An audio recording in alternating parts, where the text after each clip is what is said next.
What's up, everybody? It's your girl B Octavia, and I am back with another video. Welcome to my channel. If you are not new, welcome back to my channel. We will be doing an update on XXXTentacion. But before we get into that, let me just tell you now that I have on Crush on You Company earrings. These are the double-crossed earrings. This ain't going for just the women. You know what I'm saying? Let's get back into courting and showing a woman affordably. Now, I'm not telling you to go out and buy her some Giuseppe's and all that. Shop with me for affordable jewelry that will last. Men, women, all. You know, my jewelry makes for a great gift on any holiday, any occasion. So make sure you come support my small, soon to be big business. All right, so with that promo out the way, let's jump right into this video. So today we will be talking about the recent movement in the late rapper XXXTentacion's murder case. One of the 4 suspects that were arrested and charged with, I believe, first-degree murder, has pleaded guilty nearly 4 years after this horrible scenario took place. So XXX was out in, I'm probably saying this wrong, but Pompano, I don't know, the beach, okay, in Florida. One of them, I don't know. He was in that area shopping for an expensive bike. June 18th, 2018. XXX went from his home to the bank to withdraw a huge or large amount of money. I believe it was like $50,000. And he went straight to the motorcycle shop. You know, I don't want to say nothing wrong. I feel like they started to follow him, you know, as he was approaching the bike shop. You know what I'm saying? But they could have been following him from the bank.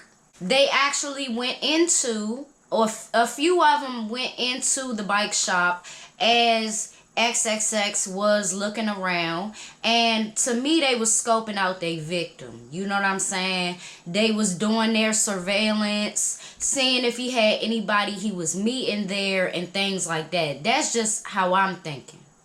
As soon as XXX was pulling off, he got boxed in by the suspects and they began the process of robbing him. Now, in the process of this robbery, I believe XXX struggled with the robbers. You know what I'm saying? A struggle ensued because he didn't want to give his things up. That's something that I heard. I could be wrong on that. However, that doesn't mean that we're victim shaming, right? Well, to me, coming from me saying that he struggled with them, sometimes that's your natural instinct to, you know, it's like survival of the fittest. It's me or you not taking my stuff. It's a part of pride as well, you know. So I'm not victim shaming, although some people have. And boom, shots ring out, hitting the promising rapper at point blank range. XXX was only 20 years old. And with, like me personally, with how wise he seemed to be, despite, you know, the domestic violence and all that shit that was going on, he seemed to have a wonderful mind. So I was shocked that he was 20 years old. I thought he was at least like 24, 25 by how he speaks and how he puts his words, or how he would put his words together. So it started to be reported 2 years after his death that XXX was shot in his neck, and immediately once he was shot in his neck, he went limp. Now that is important to note because there has been a lot of controversy around his death, and a lot of people believed that he wasn't really dead. Not only did they believe that, but they also believed that police failed him in a huge way by not rendering aid to him. When none of us are paramedics, when you see and you feel for a pulse and you see that there is little to no chance of survival, I'm not saying what the paramedics should do. You know what I'm saying? But that was how the whole scenario was perceived. A sickening video came out of the rapper in his car deceased, and some weirdo was literally recording him so close. Like, it was just an invasion of privacy. It was disturbing. You know what I'm saying? It was disgusting. But a lot of people believe that he could have been saved, and I would like to hope so too. But Lord knows what the paramedics actually saw, you know, and what the paramedics actually discussed. I would admit that some police, if they know your history of violence and of gangbanging or whatever, they won't give a fuck about you. You know what I'm saying? And it will show at a time like that where you really need help. They'll fail you. So I get people's perception on that.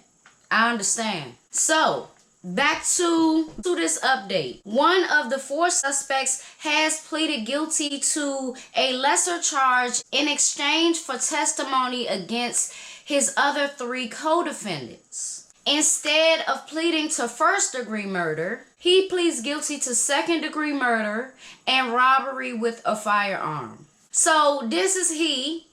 I'ma label him Big Boy. You know what I'm gonna do? I'm gonna start giving people nicknames because, you know, you can go look up these things. You know, sometimes I'm gonna give nicknames. I already got him one written down. Boop, Big Boy. Okay? That's Big Boy. So, Big Boy's role in this whole situation and in the murder he wasn't even that involved. He did not pull no trigger, his lawyer says. He did not pull no trigger. He did not plan to set it up. He just went along with it and was there in the car. He supposedly was the one that boxed him in. You know what I'm saying? What a fucking coward. But even with him being willing to testify, listen to me on this. Even with him being able to testify and him supposedly having less involvement, he is still facing life in prison. Despite him turning rat on his friends, despite them basically letting you come along with it. You ain't even had to do shit but use your car a little bit. Here's the thing about it. First of all, you gotta know, the life of a criminal, if you get caught, it's gonna take 2, 3, 4 years for you to even go to trial. And you've been trying to play tough this whole time and then now plead guilty? You had time to plead guilty. If it was sooner, they probably would have thought you had some type of remorse. You that up. You are what you are. You are what you portrayed yourself to be. Number 2, life of a criminal. You better be ready to sit down for about 4 or 5 years until your verdict is ready, until you get your sentencing. You better be ready to do that. And in order to stay loyal to the people that you wrapped up in the case with, you gotta shut your mouth and keep your mouth closed. That's what you gotta do. That's on the code. You have to, no matter how much time goes by. You can't turn pussy because you already did what you did. 3, I would have expected, and all people that's out doing crimes need to expect, if you bring in somebody that don't gotta do shit and get their hands dirty for real, they're gonna turn. They're gonna turn rat. They're gonna turn snitch on you. Sometimes it happens the other way. You know, the most powerful talks first and spills it on everybody. But in this situation, the most pussy did some pussy. At the end of the day, all 4 of them can only blame themselves for being out plotting on people instead of building themselves up to be a XXX or to have this type of money that he had. You don't gotta cut people lives short and be so stupid as a criminal to get caught from running your mouth and from social media and all that. Like, was it worth it? Y'all ran off with 50K and a bag. That's nothing compared to the happiness that y'all would feel if you go out and do that yourself. Make that type of money off your name, not off no murder, not off no took away a mother's son. His son is growing up and has to grow up without the presence and without knowing the presence of his father. He was born into this world without a father. How unfair is that?